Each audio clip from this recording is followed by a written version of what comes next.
դաշինքին, ինչ հույսեր եք կապում քաղաքական թիմի հետ։ Հույսերը շատ մեծ են։ 8 տարի այդ հույսերով ապրում ենք։ Կապված մեր երկրի, մեր ժողովրդի ազգային անվտանգության ապահովման հետ, առաջին հերթին, մեր ազգային արժեքների, մեր հոգևոր արժեքների, հավատի, լեզվի, ինչ ունենք, դի պահենք։ Մեր երկիրը պահելու համար իմ թեկնածուն Ռոբերտ Քոչարյանն է, Հայաստան դաշինքը։ Ես գտնում եմ, որ ինքը կյանք տեսած անձնավորություն է, քաղաքական պայքար, ռազմական պայքար, հաղթած նախագահ եմ համարում ես իրեն։ Նրա ժամանակ մենք ապրել ենք մեր երևի ամենալավ ժամանակները, եւ աշխատելու, եւ ապրելու, եւ անվտանգության, որ ամենակարևորն է, երբ հակառակորդը երբեք դեմք չի բարձրացել, աչքերը չի բարձրացել հայի առաջ։ Ակնկալիքը մեծ է, որ հունիսի 7-ից հետո մեր երկրում իսկապես տեղի կունենա փոփոխություն, եւ այդ փոփոխության արդյունքում այս ծանր վիճակից երկիրը դուրս կբերվի։ Երկրի ղեկը ստանձնեցին մարդիկ, ովքեր չունեին ոչ փորձառություն, ոչ հմտություն եւ ոչ էլ, եթե անգերց ասեմ, նաեւ կրթություն, եւ որի արդյունքում այսօր երկիրը հայտնվել է այսպիսի աղետալի վիճակում։ Սա է էականը։ Իսկ այս վիճակից դուրս գալու համար իսկապես կրկնվեմ,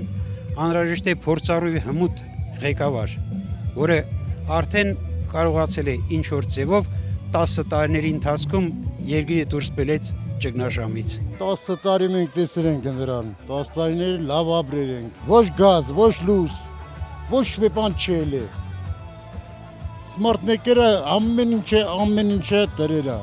Ռոճիկներ չեն տվել 10 ամսով,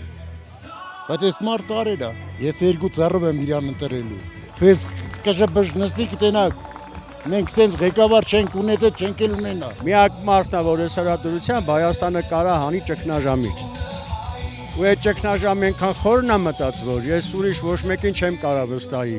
Ինքը որ եկավ, օրինակ ես աշխատավարձ չէի ստանում, ես ստանում եմ աշխատավարձի տեղ խնձոր, ծետ, եւ այլը եւ այլը։ Ինքը եկավ, կարգավորեց ամեն ինչը, աշխատավարձները բարձրացրեց, թոշակները բարձրացրեց, երկիրը տնտեսությունը տասնապատիկ ավել առաջ տարավ, էլ ինչ անի այդ մարդը։ Այսօր միակ ուժն է, միակ մարդն է իրոք, որ այդ ամեն փորձությունների մեջով անցել է եւ հասել է իր նպատակին, մենք էլ իրանց հետ։ Ամբողջ իր 10 տարվա կառավարության ժամանակ մենք նորմալ կյանք ենք վարել, խաղաղ կյանք ենք վարել։ Ուզում ենք, որ նորից այդ ամեն ինչը կրկնվի։ Ամբողջ հայ ժողովուրդը մի քիչ շունչ քաշի։ Հերիք էլա, բոլելա, այս ստից ամեն ինչից հերիք էլա։ Արդեն աստերներս է ասել։ Իմ երեխեքը ես ուզում եմ ապրեն նորմալ Հայաստանում։ Ոչ թե աննորմալ։ Մենք այդ մեր ասակն առել ենք, արդեն գնացել ենք, չկանք։ Բայց էլի պայքարի մեջ ենք մտել, որ երեխեն ապրի, երեխեն իմանա, որ ինքը հայ է։ Ուղեղներից հանած այդ ամեն ինչը։ Խոդալու է մարդում, ես վիրավորվել եմ Ռոբերտ Քոչարյանն է ինձ հանել մարդից։ Ես դիպուկահար եմ եղել։ Այդպես է մարդում, ինքը իրեն ժամանակ ապրած մեկակ համեմատեցին մի կյանքի հետ ոչ կարաս համատես։ Ինչու՞ պիտի սատարես այդպես է մարդ։ Վալերի Քոչարյանի, որ իրենք զենքերը պատրաստում է, իր եղբայր Վալերի Քոչարյանը։ Ես իր մոտի Միշտ գալիս է մեր գյուղը հեռու է, գալիս է Վալերի ջան ցավոտանում, ես ականը սարքի տանեմ մեր գյուղի մոտ է, թուրքի գյուղ կա։ Դա տղաս մոտ Ղարաբաղում մենակ դու ես։ Ուզում եմ տեսնել ուժեղ ղեկավար, փորձ ունեցող ղեկավար, որ երկիրը չտանի կործանման։ Մեր երկրի ժողովուրդը պետք է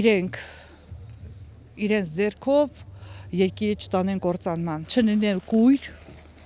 չլինել խուլ ու չլինել անտարբեր ու համար։